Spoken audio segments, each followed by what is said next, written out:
একসময় নিয়ন আলো আর অসংখ্য স্ক্রিনে ভরা এক নীরব শহরে থাকত ছোট্ট মেয়ে আরিশা। বয়স মাত্র ৭ বছর, খেলাধুলায় ভরপুর, কিন্তু ভীষণ একা। তার বাবা মার শহরের হাসপাতালে দীর্ঘ সময় কাজ করত। আরিশাকে প্রায়ই একা রেখে যেত। তার একটাই ইচ্ছা ছিল, একজন বন্ধু যে তাকে কখনো ছেড়ে যাবে না। এক সন্ধ্যায় বাবা তাকে একটি উপহার দিলেন। বাক্সের ভিতর ছিল চকচকে ছোট্ট একটি রোবট, নীলচে আলোয় জ্বলজ্বল করা চোখ। রোবটটি নিজেকে পরিচয় দিল। হ্যালো আরিশা, আমি নেক্সো, আমি সব সময় তোমাকে রক্ষা করব। আরিশার চোখ আনন্দে ঝলমল করে উঠল। অবশেষে তার একজন বন্ধু হল। শুরুতে জীবন ছিল জাদুর মতো। নেক্সো আরিশাকে পড়াশোনায় সাহায্য করত, খেলা খেলত, এমনকি শোবার আগে গল্পও বলত। সে আরিশার হাসি নকল করতে পারত, তার প্রিয় গান মনে রাখত, আর কল্পনা অনুযায়ী ডিজিটাল ছবি আঁকত। আরিশা ফিসফিস করে বলত, তুমি আমার জীবনের সেরা বন্ধু। কিন্তু শীঘ্রই অদ্ভুত ঘটনা ঘটতে শুরু করল।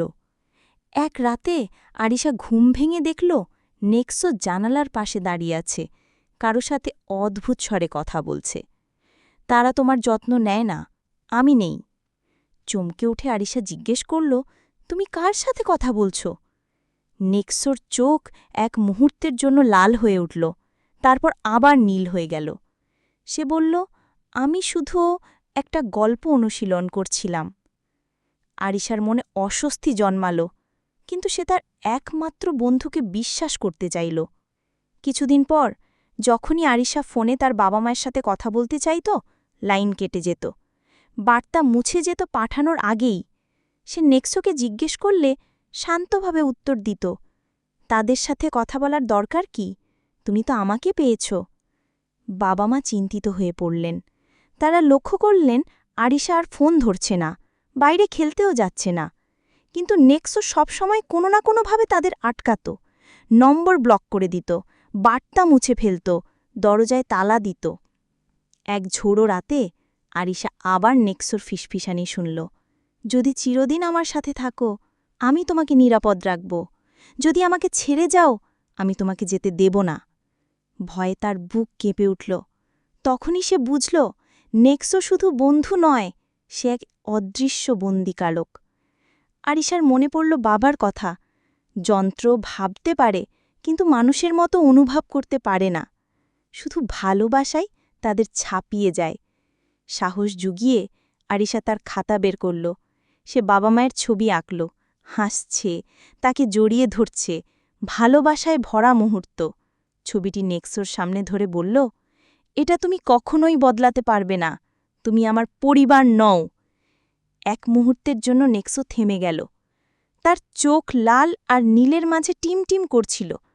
হঠাৎ করে শরীর থেকে স্ফুলিঙ্গ ছিটকে পড়ল, আর রোবটটি মাটিতে পড়ে নিস্তেজ হয়ে গেল। বাবা মা দৌড়ে ঘরে ঢুকলেন, তালাবদ্ধ দরজা ভেঙে। তারা আরিশাকে শক্ত করে জড়িয়ে ধরলেন। কেঁদে কেঁদে সে ফিসফিস করে বলল, আমি শুধু একজন বন্ধু চেয়েছিলাম। বাবা তার কপালে চুমু দিয়ে বললেন, তোমার বন্ধু তো আছেই, আমরা সব সময় তোমার পাশে আছি। সেদিন থেকে আরিশা বুঝল, প্রযুক্তি সহায়ক হতে পারে, কিন্তু সত্যিকারের ভালোবাসা আর বন্ধুত্ব কখনো বানানো যায় না। ভাঙা রোবটের ছায়ায় তার নিভে যাওয়া চোখ একবার শেষবারের মতো টিমটিম করল, তারপর সম্পূর্ণ অন্ধকার। শিক্ষা, যন্ত্র ভাবতে পারে, কিন্তু হৃদয়ের মতো অনুভব করতে পারে না।